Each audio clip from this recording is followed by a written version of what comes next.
예, 말씀을 나누기 전에 말씀과 연관해서 또 재미난 이야기를 하나 하고 시작하려고 그래요. 한번 우리 좀 너무 분위기가 예배 드린다면 거룩하고 경건하다 보니까 분위기도 좀 가라앉는 것 같은 느낌이 들어요. 한번 웃어볼까요? 하하하하. 너무 짧은데. 자, 네 명의 할머니가 자식 자랑을 하는데 열을 올리고 있었어요. 첫 번째 할머니가 울 아들은 교회 목사요. 남들이 다 울 아들 보고 오 고귀한 분이라고 해요. 두 번째 할머니가 그려 우리 아들은 추기경인데 남들은 우리 아들 보고 거룩한 분이라고 해요. 세 번째 할머니가 울 아들은 교황인데 남들은 내 새끼 보고 오 고결한 분이요. 그래요. 이제 더 높은 사람 없지요? 그랬대요. 마지막 네 번째 할머니가 말합니다. 이걸 어째요? 울 아들은요 쇼다리에 곰보 거기다가 뚱뚱하기까지 해요. 그래도 남들은 울 아들 보면서 한결같이 오 마이 갓 이라고 한다고 그래요. 여기는 못 알아들었죠? 여기만 알아들었죠? 오 마이 갓. 여러분은 혹시 헛된 것을 가지고 자랑해 보신 적 있나요? 우리 손자 자랑하려고 그러면 돈 10,000원 내놓고 하라고 그러잖아요. 사실은 이 세상의 모든 것들이 다 하나님의 것이어서 우리가 자랑할 것은 사실은 없습니다.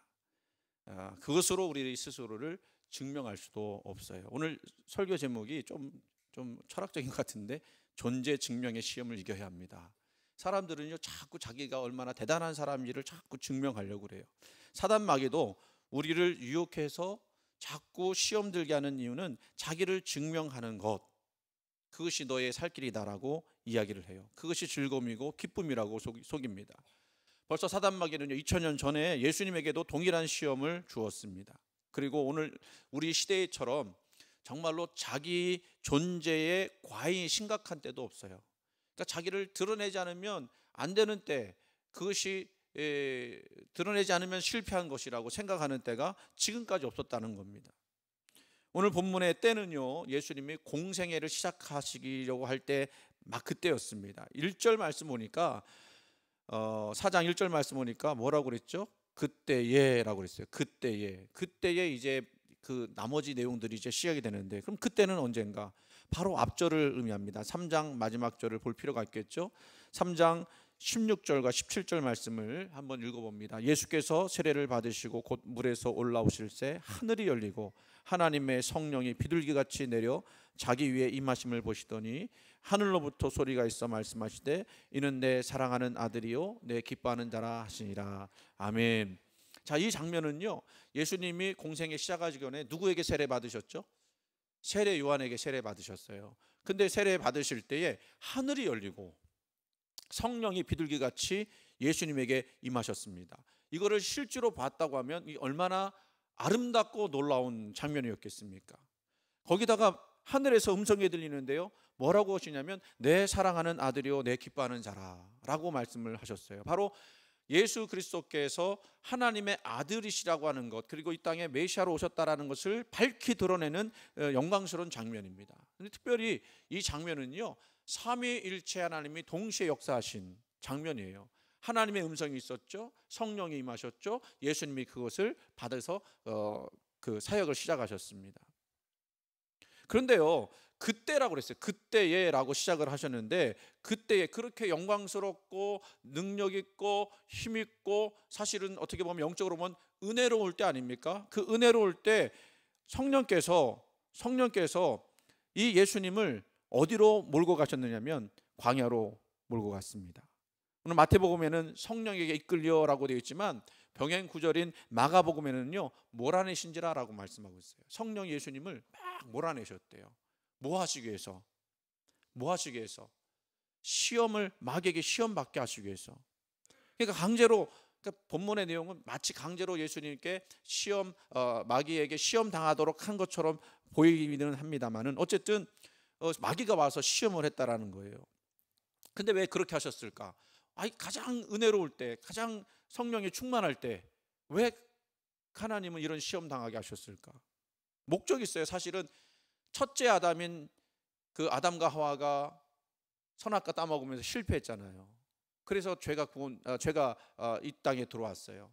그거를 이기려면 두 번째 아담이신 예수 그리스도께서 사단의 시험을 이기셔야 한다라고 하는 어떤 구원사론적인 그런 내용이 거기에 담겨져 있는 거예요. 그런데 여기서 우리가 알아야 될 것이 이것입니다. 뭐냐면요, 우리에게도 가장 좋을 때, 은혜로울 때, 성령 충만할 때조차도 사단의 시험은 있다라는 거예요. 우리는 보통 생각하지 않습니까? 내가 이렇게 신앙이 좋고 기쁨이 있고 또 능력 있다라고 할 때에 시험은 안 올 거야라고 생각할 수 있지만, 그럴 때일수록 시험에 다가올 수도 있어요. 제가 이 말씀을 준비하다가 잊었던 사건 하나가 생각이 났는데요. 전에 교회에 있었을 때예요. 그 교회에서는 1년에 이제 연초에 부흥회를 꼭 한 번씩 했습니다. 그러니까 아주 성령 충만한 목사님을 모셨어요. 그리고 이제 말씀을 이제 저녁에 듣고, 그리고 끝났는데 목사님이 전화를 받으시는데 좀 이상해요.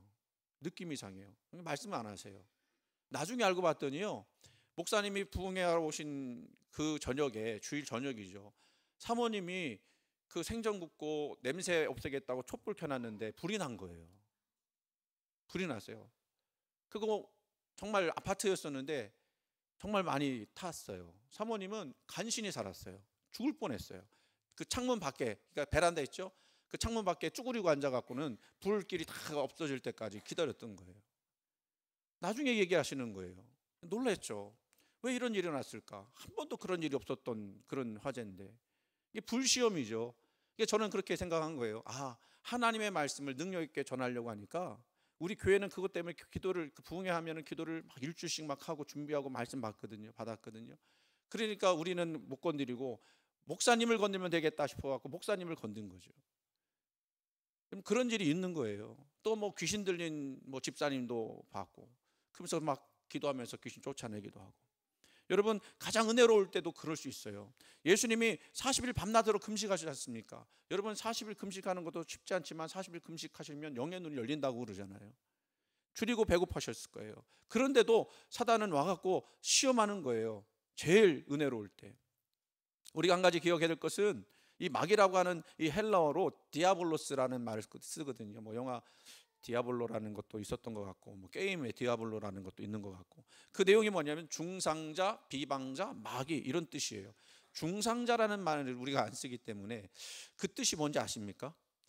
그 뜻은요, 터무니없는 말로 남을 헐뜯는 거예요. 마귀가 우리에게 찾아와서 터무니없는 말로 우리를 헐뜯어요. 너는 실패자다, 너는 바보다, 너는 무능력자다, 이런 얘기를 자꾸 한단 말이에요. 이런 방법으로 마귀는요, 하나님의 나라의 확장을 막는 거예요. 그래서 이 마귀를요, 어떤 비인격적인 힘 정도로 치부해서는 안 됩니다. 느낌이나 기분이 아니에요. 마귀의 괴계는요, 매우 실체적이고 구체적으로 나타나는 거예요. 제가 이 말씀을 전할 때 여러분 이 말씀을 들으시면서 알아야 될 것이 뭐냐면, 제가 이게 목회를 이제 조금 있으면 30년 되거든요. 하는데 그동안 경험, 그동안 기도했던 내용들 가만히 살펴보고 할 때 영적으로 뭔가 느껴지는 게 있어요. 그런데 요즘 우리 교회가 은혜롭잖아요. 그러니까 사단이 역사하는 부분들이 있는 것 같다, 이 생각이 들어서 오늘 말씀을 같이 나누는 거예요, 여러분. 그러니까 말씀을 여러분이 나눌 때 우리가 기도해야 할 제목으로 이제 같이 말씀을 나누셔야 해요. 그러니까 이거는 영적 싸움이죠. 우리가 보여지는 세계가 있지만 보여지지 않는 영적인 세계가 분명히 있다라는 거예요. 그러면 그 보여지지 않는 세계 속에서 사단 마귀는 얼마나 우리를 멸망으로 끌고 가려고 지금도 애쓰고 있겠는가, 이거를 우리가 생각해야 돼요. 근데 사단 마귀의 짓거리는요, 매우 비열하죠. 우리가 그 여호수아 말씀도 봤고 출애굽기 말씀도 봤습니다만은, 사단 마귀가 어디를 공격해요? 제일 약한 데를 공격해요. 우리 삶에 제일 약한 데, 믿음이 없으면 믿음을 흔들고요, 내가 물질에 약하면 물질을 가지고 흔들고요. 그래서 자꾸 하나님 못 믿도록, 하나님께 나가지 못하도록 그렇게 하는 것입니다. 그래서 뭐라고 하냐면 마태복음 4장 3절, 시험하는 자가 예수께 나와서 이르되 내가 만일 하나님의 아들이거든 명하여 이 돌들로 떡덩이가 되게 하라 라고 말씀하십니다. 여기서 마귀가 하는 말을 잘 들어보세요. 내가 정말 하나님의 아들이라면 돌들로 떡덩이 되게 하라, 그래서 배를 채우라, 말씀이 아니죠. 그렇게 말을 했잖아요. 근데 사단이 강조하는 부분은 네가 하나님의 아들이거든이라는 말일까요? 아니면 돌덩이가 떡덩이 되게 하라는 말일까요? 뭐가 더 강조점이 있었을까요? 예? 네가 만약 하나님의 아들이라면 너 스스로 한번 증명해봐라. 네가 진짜 하나님의 아들이라면 돌 가지고 떡덩이 만드는 거 그거 엄청 쉬운 일 아니냐? 이런 얘기죠. 그 스스로를 증명하라는 겁니다. 사실요, 예수님은요 공생의 3년 동안 이 질문과 늘 싸움했습니다. 사람들은요 예수님을 칭찬하고 지지하기보다는 비난과 오해와 온갖 공격들을 해 나갔기 때문에 예수님은 그 질문에 한평생 시달렸어요. 반대하는 사람들이 있었고 업신여겼고 조롱을 했고 터무니없는 오해와 음모 당했고 온갖 구설수로 하루도 편안한 삶을 살지 못했죠. 지지하는 사람들이 있었겠지만 그 사람들보다 적대하는 사람들이 훨씬 더 많았어요. 심지어는 사랑하는 제자까지도 배신하지 않았습니까? 왜 배신했어요? 예수님 하나님의 아들 같지 않거든요. 그래서 그렇게 배신당하고 끝까지 십자가에 비참하게 달리셔서 죽으셨지 않습니까? 예수님이 십자가 달려 죽으실 때도 마찬가지, 죽으시는 그 순간에도 마태복음 27장 40절 말씀에 뭐라고 얘기했냐면 이르되 성전을 헐고 사흘에 짓는 자여, 뭐라고 했어요? 네가 만일 하나님의 아들이어든 자기를 구원하고 십자가에서 내려오라. 끝까지 사단 마귀는요 너 자신을 증명하라, 너 자신을 증명하라, 네가 얼마나 대단한 사람이 얼마나 놀라운 사람인지 이거 증명하라 라고 이야기를 하는 거예요. 그러니까 예수님은 그 질문 가지고 싸웠어요. 왜 사람들은 이렇게 예수님을 믿지 못하고 예수님을 하나님의 아들이라고 인정 못했을까요? 그거는요 예수님의 인생 그 삶의 모습 속에서 나타나는 거예요. 예수님의 삶의 모습은 사람들 보기에 의심스러울 수밖에 없었어요. 뭐 좋은 옷 입고 다녔겠습니까? 뭐 좋은 음식 먹었겠습니까? 아니거든요. 그러니까 저분이 예수님 메시아면 저렇게 살 수가 없을 텐데 이런 생각하는 거예요. 아무리 살펴봐도 어느 구석에도 하나님의 아들이라고 생각할 만한 것이 없었다는 것입니다. 일단 예수님이 활동했던 지역이 갈릴리예요. 갈릴리, 우리는 뭐 찬양도 갈릴리 마을 그 숲속에서 찬양도 많이 부르니까 익숙하잖아요. 근데 구약에는요 갈릴리라는 단어가 한마디도 안 나와요. 그러니까 알 수 없었던 그냥 촌동네예요, 촌동네. 거기서 활동했던 거예요. 그러니까 제자들도 왜 주님 이 갈릴리에서만 활동합니까? 좀 드러내려면 예루살렘으로 가야죠. 예루살렘으로 가야죠. 예수님은 아직 때가 안 됐다 이렇게 말씀하고 거절하지 않습니까? 또 얼마나 예수님이 배가 고프셨으면 철이 아직 안 된 무화과나무에서 열매를 찾으셨다고 그랬잖아요. 만약에 자기를 드러내고 얼마나 능력 있는지를 계속해서 사람들한테 자랑했다면 이럴 일이 없었을 거예요. 사람들이요 예수님 대접하려고 줄을 섰을 것입니다. 물론 대접받기도 했지만 그러나 일부분이었다는 거죠. 또 따르는 사람들이 베드로나 그 제자들 같이 무식한 사람이었을까요? 아니죠. 인정받고 싶어서 똑똑한 사람들, 많이 배운 사람들이 막 달려갔을 거예요. 만약에 주님이 자기를 증명하려고 했다면 매를 맞지도 않았을 것이고 고통당하지 않았을 것이고 호의호식하면서 호강하면서 사셨을 것입니다. 그런데 그렇게 하지 않으셨어요. 왜 그러셨는지 여러분 잘 아시죠? 자기를 증명하고 드러내는 것이 하나님께서 자기에게 명령하신 것이 아니라 뭐 하기 위해서? 하나님의 구원을 이루시기 위해서 이 땅에 오셨다라는 것을 주님은 너무너무 잘 아셨기 때문에 그래요. 그래서 예수님조차도 뭐 하셨어요? 자기를 부인하고 자기 십자가를 지고 하나님의 뜻을 이루어 드리려 했다라는 것입니다. 사단은 오늘도 계속해서 저와 여러분에게 이야기할 수 있어요. 네가 만일 하나님의 아들이었든, 네가 만약에 믿는 자라면, 너가 믿는 하나님이 진짜라면, 이런 시험들로 우리를 넘어지게 하려고 하는 것입니다. 그래서 우리가 이 시험들을 보면서요 사단 마귀가 우리에게도 이렇게 다가올 수 있다는 것을 깨달으면서 우리가 그러면 이것을 어떻게 영적으로 분별해야 될지를 생각하고 나가야 할 줄로 믿습니다. 첫 번째 시험은 뭐죠? 아까 얘기했던 것처럼 돌들을 명하여 떡덩이 되게 하라 라고 하는 그런 의식주에 관한 시험이었어요. 그때 예수님이 그 말을 듣고 뭐라고 대답하시죠? 4절 말씀 우리가 잘 아는 말씀이죠. 기록되었을 때 사람이 떡으로만 사는 것이 아니요 하나님의 입으로부터 나오는 모든 말씀으로 살 것이라. 아멘. 할렐루야. 그러니까 말씀이 정말 우리에게 생명이 되는 것이지 떡을 먹었다고 생명 얻는 것이 아니다라고 하는 겁니다. 여러분 이 시험 자체가 우리에게는 굉장히 중요하게 여겨야 될 시험이에요. 왜 그럴까요? 예수님이 금식하셨던 것은 무엇을 위해서 금식하셨겠습니까? 이제 내가 금식했으니 얼마나 내가 인내심이 많고 얼마나 훌륭한 사람이지, 이거 드러내려고 금식하셨을까요? 아니면 금식하시면서 앞으로 공생의 3년여 동안에 하나님이 그 공생의 동안에 역사하시고 이 구원을 이루기까지 하나님이 도와달라고 그것을 위해서 기도하셨을까요? 두 번째죠. 그런데요, 사단은요, 금식하신 예수님께 너 얼마나 능력 있냐? 그러니까 돌을 가지고 똑똑히 만드는 거 쉽지 않겠느냐? 이거 시험하지 않습니까? 그러니까 이 구원 역사를 뭐로 둔갑시켜 버렸느냐면 먹고 사는 문제로 둔갑시켰다라는 거예요. 먹고 사는 문제로. 그리고 그것이 중요하다고 이야기하는 거예요. 너 지금 당장 중요한 게 먹는 거 아니냐? 사단이 우리에게도 쓰는 아주 전형적인 수법이죠. 본질적인 내용이 있어요. 영적인 본질이 있어요. 그런데 이 본질적인 내용을 지엽적인 문제로 자꾸 끌고 가서 그것을 끊어버리는 거예요. 본질적인 내용을. 우리가 언제 시험 당하느냐면 나를 자꾸 증명해내려고 할 때 그 시험 당하는 거 아닙니까? 그리고 그것 가지고 자기를 드러내려고 할 때 거기서 오는 어려움이 있잖아요.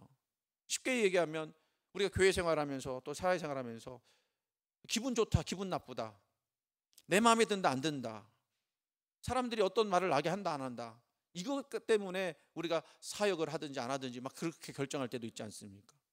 사실 그게 중요한 게 아니잖아요. 우리가 감당해야 될 사명 있고 사역이 있고 우리는 그것을 위해서 헌신하겠다고, 수고하겠다고, 내 자신을 주님께 드리겠다고 약속했던 그 고백이 더 중요한 거 아니겠어요? 근데 사단은요, 야, 너 한번 증명해봐. 너 사람들이 무시하잖아. 너 사람들 모른 척하잖아. 그러니까 네가 얼마나 대단한 사람인지 자꾸 너 드러내야 돼 라고 이야기하면서 이 본질적인 내용을 자꾸 비본질적인 내용으로 바꿔버리는 거예요.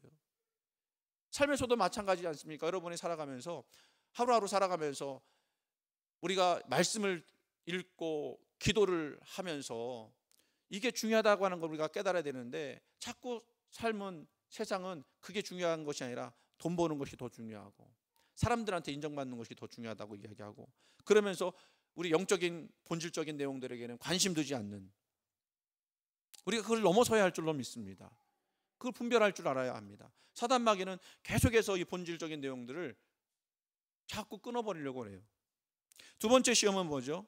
마귀가 예수님을 거룩한 성으로 데려가는 시험이었어요. 성전 꼭대기에 세우고 가라, 네가 하나님 아들이라면 뛰어내려라. 그러면 천사가 와서 너를 받아주어서 너는 다치지 않을 것이다. 예수님은 말씀하십니다. 또 성경에 기록되시되 주 너희 하나님을 시험하지 말라. 하나님 시험하지 말래요. 뭘 시험하지 말라는 거예요? 하나님의 사랑하심을 의심하지 말고 시험하지 말라는 거예요.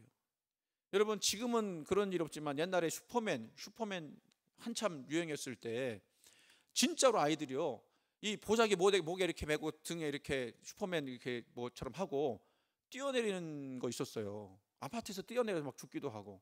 제가 혹시나 해서 또 찾아봤더니 2023년에 중국에서 그런 애가 있더라고요. 23층에서 뛰어내렸대. 근데 걔는 우산을 피고 뛰어내렸대. 다행히 몸무게가 가볍고 그래도 우산 때문에 나뭇가지에 걸렸는데 수술을 받고 생명에는 지장이 없다 이렇게 나왔더라고요. 여러분, 그 아이들이 왜 뛰는지 아세요? 분별을 못해서 그래요. 왜 분별을 못합니까? 자기가 진짜 슈퍼맨이 될 것 같은 느낌을 가진 거죠. 착각한 거죠. 그리고 자기의 능력을 과시하고 싶었던 거예요. 아이들일지라도. 사단은요, 지금도 우리를 그렇게 노리는 거예요. 예수님께도 네가 하나님 아들이라면 하나님이 너를 사랑하셔서 너를 지켜줄 것 아니냐? 정말 하나님이 너 사랑한다면 너를 그렇게 도와줄 것 아니냐? 이런 시험하고 있는 거예요. 그러니까 예수님이 하나님 시험하지 말라 이 얘기한 것은 하나님이 하나님 되심을 지금 우리에게 보여주시는데 그거 의심하지 말아야 한다, 그 얘기를 하고 있는 거예요. 여러분, 이걸 잘 이해하시기를 바랍니다. 내가 뛰어내려서 나를 받아주시던 아니면 내가 뛰어내려서 나를 받아주시지 않던 그 유무에 따라서 하나님이 되고 하나님이 아니 되기도 하는 그런 분이 아니라는 거예요. 하나님은 이미 하나님이신 거예요. 우리에게 때로는 고난도 주시고 어려움도 주시기를 하겠지만 그것 때문에 하나님이 아니신 게 아니라 하나님의 사랑이 식어진 것이 아니라 여전히 하나님은 하나님 되시고 여전히 하나님은 그것을 통해서도 우리를 사랑하신다고 말씀하시는 분임을 여러분은 믿고 의지하고 분별하고 의심하지 말아야 한다는 거예요. 우리가 알아야 할 거는요, 내가 맞아야 하나님이 아니라 내가 틀려도 하나님이면 하나님인 거예요. 내가 존재해야 하나님이 존재하는 것이 아니라 하나님이 존재하시기 때문에 내가 존재한다라는 이 믿음 가지고 나가야 해요. 사탄은 자꾸 이 순서를 바꾸는 거죠. 네가 먼저야, 네가 먼저. 네가 먼저 성공하고, 네가 먼저 보호받고, 네가 먼저 잘되고, 네가 먼저 정말 사람들이 인정받아야만 하나님이 되는 거야 라고 이야기를 하는 거예요. 아니에요, 여러분. 지금도 사단이 그렇게 우리를 유혹한다고 할 때 여러분 분별하시기 바랍니다. 우리가 자꾸 이 시험에 빠지는 이유는 나도 모르게 하나님이면 내가 이렇게 충성하고 헌신했는데 하나님이면 나를 인정해 주시고 그리고 나에게 좋은 거 주셔야 되는 거 아니야? 근데 이해할 수가 없어요. 아까도 얘기했던 것처럼 열심히 신앙생활을 했어요. 정말 열심히 기도했어요. 근데 그 은혜로운 때에, 그 성령 충만한 때에 왜 마귀의 시험이 오느냐고요. 여러분, 이걸 우리가 착각하지 말아야 할 게, 우리가 믿는 게 기적입니까 아니면 하나님입니까? 기적이 아니라 하나님을 믿는 거예요. 그런데 자꾸 사람들은 기적의 하나님만 생각하는 거예요. 그래서 하나님은 자꾸 뒤로 밀리게 만드는 거예요. 아니에요. 여러분, 우리를 위해 십자가 지신 예수님을 믿는다면 우리 형편과 모양이 어떻든지 간에 예수님이 나의 구주시라는 거, 그분이 여전히 나와 함께 하신다는 사실을 의심치 말아야 할 줄로 믿습니다. 여러분, 우리는 어떤 상황 속에서도 하나님 우리를 인도하시며 은혜 주시며 살아가 능력 주시는 줄 우리가 깨달아야 할 줄 믿습니다. 그래서 여러분, 우리가 기도 응답 받으신 분도 있지만 아직도 기도 응답이 안 돼서 아파하고 힘들어하는 분들도 있을 수 있어요. 그런 분들요, 실망하지 말고 낙심하지 마십시오. 하나님은 여전히 하나님이신 거예요. 세 번째 시험으로 넘어갑니다. 세 번째 시험 뭡니까? 아주 조악한 시험이에요. 세상 영광을 다 보여주는 시험이었어요. 마귀가요, 예수님을 지극히 높은 산으로 데려갑니다. 그리고 천하만국의 영광을 보여주면서 나에게 절하면 이 모든 것을 내게 줄 것이다 라고 제안을 해요. 근데 여러분, 세상 영광을 보여주니까 정말 마귀가 그럴 만한 시험했겠구나 생각할 수 있겠지만 사실은 이게 얼마나 말이 안 되는 시험인지 우리가 알아야 해요. 그거 분별해야 돼요. 왜 그럴까요? 예수님이 누구세요? 누구의 아들이에요? 하나님의 아들이에요. 그러면 하나님의 아들이라면 이미 이 세상의 모든 영광도 예수님의 것이에요. 그러니까 사단이 지금 예수님을 속이려고 한 거죠. 예수님에게 이미 영광이 있고 능력이 있고 권세가 있는데 세상 영광 화려하게 눈에 보이는 것들을 보여주면서 이거 네 거 만들어 줄 테니까 나한테 절하라, 자꾸 속이는 거예요. 그것도 아마 이런 것일 겁니다. 너 지금 진짜 십자가에 달려서 구원을 이루어야만 하나님의 아들로 인정될 것인데 그 과정 생략하고, 힘들고 어려운 십자가의 길 그거 생략하고 그냥 이 세상에 왕으로 하나님으로 인정받으면 어때? 라고 하는 거예요. 그것이 더 효과적이지 않겠느냐, 이런 얘기를 하는 거죠. 그때 예수님이 거기에 넘어가지 않으시죠. 10절 말씀 같이 한번 읽을까? 이거는요, 이에 예수께서 말씀하시되 사탄아 물러가라, 기록되었을 때 주 너희 하나님께 경배하고 다만 그를 섬기라 하니라. 아멘. 아까 이거 읽는데 어느 부분만 강조하냐면 사탄아 물러가라. 한창수 집사님이 더 크게 한 것 같은데, 사탄아 물러가라. 정말 그래야 돼. 사탄아 물러가라. 하나님만 경배하고 다만 그를 섬기라.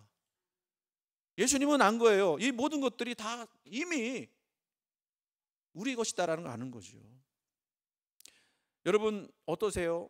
이런 시험에서 여러분 잘 분별하고 이길 수 있는 그런 분별력이 있으신지 모르겠습니다. 가끔 사람들이요, 세상의 영광을 소유하고 싶어서 그것이 전부인 줄 알고 영혼까지 팔아버리는 일들이 있어요. 그런 일들이 있으니까 소설이 나왔지 않습니까? 어떤 소설이냐면 괴테가 쓴 파우스트라고 하는 소설이, 물론 오래된 소설입니다만은 크게 나와 있어요. 이 파우스트를 이 괴테가요, 몇 년 동안 준비해서 썼느냐면요, 60년 동안 준비하고 썼대요. 그러니까 60년 동안 이 괴테는 뭘 했느냐면 사람들의 모습을, 사람들의 그 행태를 면밀히 연구한 거예요. 그러고 보니까 세상 사람들이 영혼을 팔아서라도 세상 영광 취하고 싶다라는 것을 알았던 거예요. 거기 악마가 나오는데, 마귀가 나오는데 메피스토텔레스라고 하는 이름을 가진 마귀가 나와요. 이 파우스트에 제안을 합니다. 악마의 거래를 한다고 그러죠. 온갖 명예, 부, 쾌락을 줄 테니 네 영혼 나한테 달라고 그래요.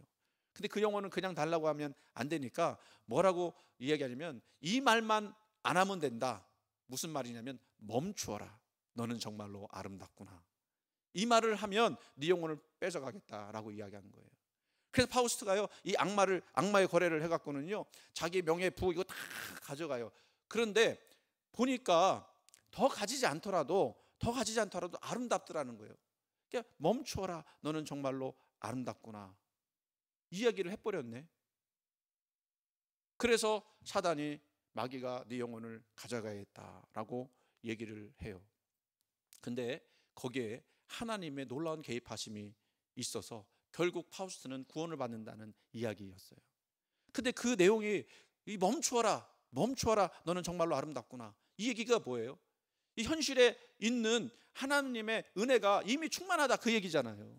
마귀는 그걸 못 보게 하는 거예요. 그 얘기를 못 하게 하는 거예요. 여러분, 여기서 우리가 한번 생각해 봤으면 좋겠습니다. 여러분에게 비록 부족한 것이 보여지고 또 만족하지 못하는 일이 있다 할지라도 하나님은 우리를 위해서 이 모든 것들을 다 준비하시고 예비하셨다는 사실을 믿으십니까?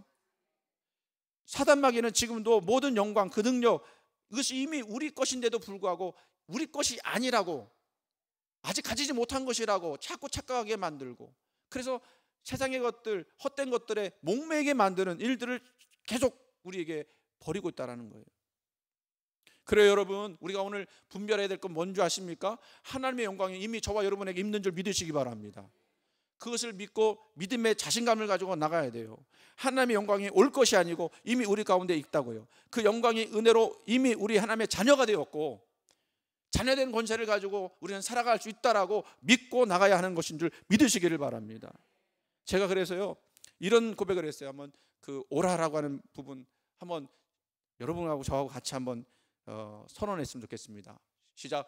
오라 시험아, 너로 인해 하나님께 나의 참됨을 인정받을 것이며 생명의 면류관을 받을 것이다. 아멘.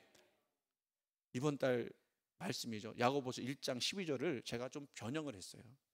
오라 시험아, 너로 인해 하나님께 나의 참됨을 인정받을 것이며 생명의 면류관을 내가 받을 것이다. 여러분, 이런 당당함을 가지고 나가시기 바랍니다. 하나님 우리에게 시험을 허락하실 수도 있지만 시험 이길 수 있는 능력도 허락하신 걸 믿으시기 바랍니다. 자, 그렇게 됐을 때 우리 예수님, 그 시험 당하심의 결론이 뭔지 아십니까? 11절 말씀, 이에 마귀는 예수를 떠나고 천사들이 나와서 수종드니라. 아멘. 승리하셨어요. 우리에게 있어서 중대한 어려움을 하나님은 극복해 가시고, 그리고 예수님에게는 마귀가 떠나가고 천사가 수종드는 역사들이 일어났다는 겁니다. 그거는 승리했다는 얘기죠. 여러분, 삶이 힘들고 어려운 순간, 아무것도 보이지 않는 그 순간이 분명히 있습니다. 왜 없겠습니까? 저도 그런 경우가 있는데 여러분에게는 왜 없겠습니까? 그런데 이 세상에서 변하지 않는 것이 하나가 있는데 그게 뭔지 아십니까? 하나님의 도우심과 사랑하심은 늘 변하지 않는다는 거예요. 어떤 상황이 지나면 좋아할 수도 있고, 아니면 거꾸로 좋아졌는데도 불구하고 나빠질 수도 있습니다. 하지만 거기서 우리는 하나님의 살아계심을 믿고 의지하고 나가야 한다는 거예요. 마귀가 떠난 자리를 천사가 대신 수종되는 모습을 통해서 우리는 끝까지 참고 승리할 수 있다는 그 은혜를 깨닫게 되는 거예요.